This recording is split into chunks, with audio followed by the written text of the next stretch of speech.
বলেন। দর্শক, আমরা এই মুহূর্তে আছি লাসার একটা আতর তৈরি, আমাদের দেশে যে আতর আমরা ব্যবহার করি, আগরবাতি, আতর না সরি, আগরবাতি তৈরি করি, সেরকম একটা সুগন্ধি তৈরির কারখানায় এখন আমরা যাব। আমার কাছে মনে হয় যে এটা একটা দেখার মতো ব্যাপার হবে, কারণ এখানে কি আমরা নিজেরাই সেই আগরবাতি তৈরি নিজের হাতে করতে পারবো। তো আমার কাছে মনে হয় যে এই ব্যাপারটা আপনাদেরকে দেখানোর আমার খুব ইচ্ছা আছে। যদি আমি ভিডিও করতে পারি তাহলে এই ব্যাপারটা অবশ্যই আমি আপনাদের সাথে শেয়ার করবো। আমি দেখাই নিয়ে আসি।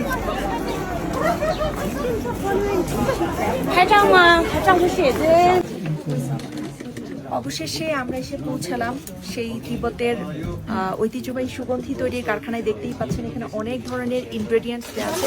ঐশী আমার সাথে আছে, এবং সবচেয়ে মজার ব্যাপার যেটা হচ্ছে যেটা আমরা শুনলাম যে তিব্বতের যে এসেন্স, তিব্বতের সুগন্ধি, এটা খুবই বিখ্যাত।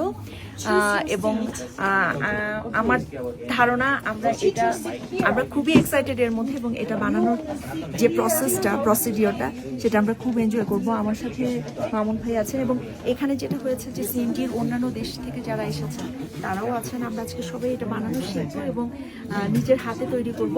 আমরা আসার সাথে সাথে এই যে এটা দিয়ে আমাদেরকে অভ্যর্থনা জানানো হয়েছে। তিব্বতের এটা একটা স্পেশাল একটা ব্যাপার বলা যায়, যে যেখানেই আমরা যাচ্ছি আমাদেরকে এই ব্যাপারটা দিয়ে অভ্যর্থনা জানানো হচ্ছে, যে আপনারা দেখতেই পাচ্ছেন। আর যারা আমার মতো সুগন্ধি অনেক পছন্দ করেন, যে ঘরের কোনায় কোনায় বিভিন্ন রকম আতর রেখে দেই, আগরবাতি রেখে দেই, এই ব্যাপারটা এরকম ব্যাপারটা সেটা শুরু করবো। ওই যদি কিছু বলতে চাও। হ্যাঁ, আমাদের আসলে টিচার অপেক্ষা করছেন, আমাদেরকে এটা শিখাবেন, এবং শেখানোর পরে হয়তো আমরা নিজেরাই তৈরি করে দেখাতে পারবো সেটা।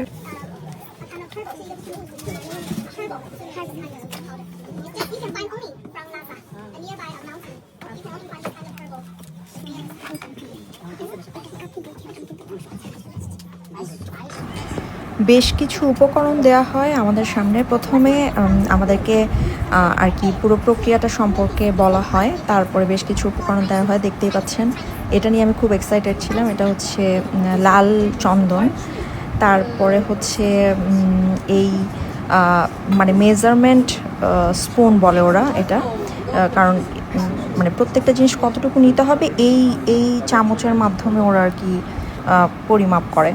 তো যাই হোক, সবগুলো উপকরণ একটু একটু করে মিক্স করলাম, যেভাবে আর কি সেখানে একজন মানে টিচার টাইপের ছিলেন, উনি আমাদেরকে ডিরেকশন দিচ্ছিলেন। আমি বারবারই লাল চন্দন হাতে নিচ্ছিলাম, কারণ এটা আমি এত শুনছি এটার কথা যে আমি এটা নিয়ে খুব এক্সাইটেড ছিলাম।